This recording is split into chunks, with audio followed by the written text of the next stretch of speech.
Hello everyone and welcome to today's episode of The Shredding Skeptic. Today we're going to be taking a dive right back into Project Cars. Absolutely not, we're not doing that right now, you should goddamn mind. Well, why not? That's what we're here to do today, is review this Project Cars race. The name of the dress is correct, we must discuss the crisis in Europe. Did you just call my kilt a dress, you bastard? Oh, and we're not off to a very good start here. So, into the first corner. What our communist friend means is we got to discuss what's going to happen to Greece and the European Union. Why? Why do we have to do that right now? I just did a video yesterday about that whole situation. Although this is technically correct, you did not decide to include us in the proceedings.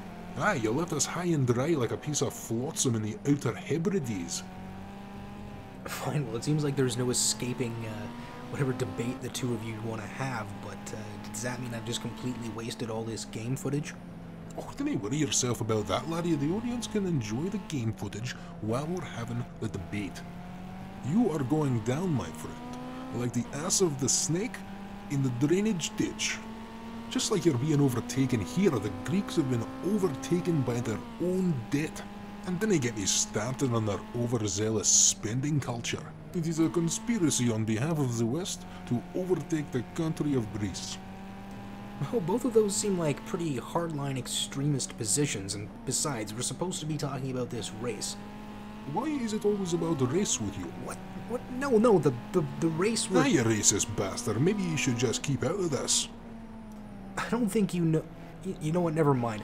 Anyway, on the, this particular corner of the track here, these guys can be very aggressive, and if you're, even if you're defending your line, I'm not sure if it's a glitch with the AI, but these guys will straight up ram you off the track. So, again, you gotta be very careful when you're... How about when you're deciding not to pay your creditors? Or perhaps when you are imposing on the sovereignty of the Greek people? Imposing on the sovereignty of the Greek people? Would you take a look in a mirror, you bloody Soviet?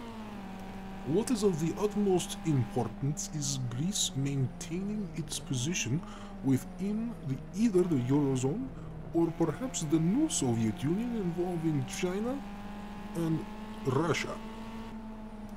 Right, that's just what we need. Another generation of commies coming out of there to drive that country even further into the ground with its Marxist nonsense. Well, what do you guys think about maybe the Greeks transitioning over to something like Bitcoin? Do you think that might be, well, at least a stopgap to hold some of their money in, well, maybe not one place, but at least stop it from totally vacating the premises? This is a solution I do not like. The government cannot control the currency directly. Aye, that's the whole point, you idiot. Well, I think the point being raised is that you would be able to adjust the currency to control for things like inflation and, you know, control the cost of imports and exports, things like that. And anyway, so this is a third gear turn here. Oh, will you just give it up on the bloody race already? You've done so many of these damn videos that people can just watch it and see what you're doing. Fine, and I guess we've been to Brands Hatch once already, so you guys more or less should have seen this track layout once before. So the next map that we have up is going to be Spa, which is a little bit more interesting. It was actually one of the fastest tracks that was ever designed because it was basically just huge sweeping corners. So after numerous fatalities, they did have to cut it down a little bit. So that track will be coming up next. In the meantime, it looks like it's beginning to rain. So what you're going to have to watch out for is a loss of traction on your tires. Besides, the AI is also going to be becoming a lot more aggressive now that you're getting into the last lap. Oh good, I'm glad you decided to join us with some more relevant commentary. Hopefully we can just put that whole Greek conversation behind us and not have to talk about it again. Well, didn't you forget we still got that track coming up at the end of the race? You mean Spa? Yeah, that's what I just said. No, you idiot. The song we recorded to express our feelings about the Greek situation. Oh right, yeah, if you guys want to stick around for the end of the video, we have a song that we put together called Sophistry and Brinkmanship, and you can check that one out at the end of the video as it sort of expresses our feelings instrumentally about some of the strife of the Greek people. So stay tuned for that one as we move over to Spa. I certainly hope your dress is waterproof, my friend. Hoy, I already explained to you, it's not a dress, it's a kilt. So I'm curious, did you guys actually end up finishing that debate, or, I don't know, like, who won? Victory goes to Milos. How'd you figure that? The rule of majority. What majority are you talking about? There's only 3 of us here, and that bloody other shredding bastard's no saying a damn thing. As I already explained to you earlier, I did a whole video on this yesterday. You already watched it. I don't really know what the hell you're complaining about. What I'm upset about is that this bastard's just calling victory with Nathan to back up. I mean, it doesn't even amount to the level of sophistry. At least sophistry sounds convincing on the surface.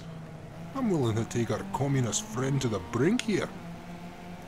Well, that would fit conveniently with the title of the song at the end of the episode, Sophistry and Brinkmanship, but again, that doesn't really solve who, well, won that debate.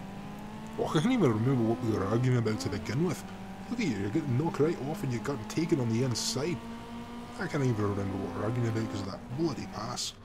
Do not worry, my friend, your crushing defeat will haunt your dreams for many a night to come. Okay, well, for the next one, can you two please promise me to just focus on the race? This is a track we haven't visited yet. This one is Spa, so we're going to do a quick little overview of what this track used to look like and what it looks like now.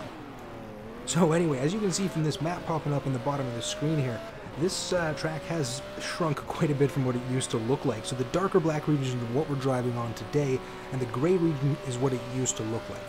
One of the most lethal sections of the track was the Masta Kink, as you can see up in the very top there.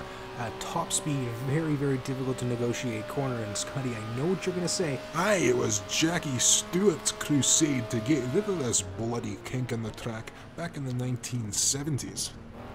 Absolutely, it seems like a very, very difficult corner to negotiate. Aye, delivered to Jackie Stewart, his BRM ended up upside down covering gasoline.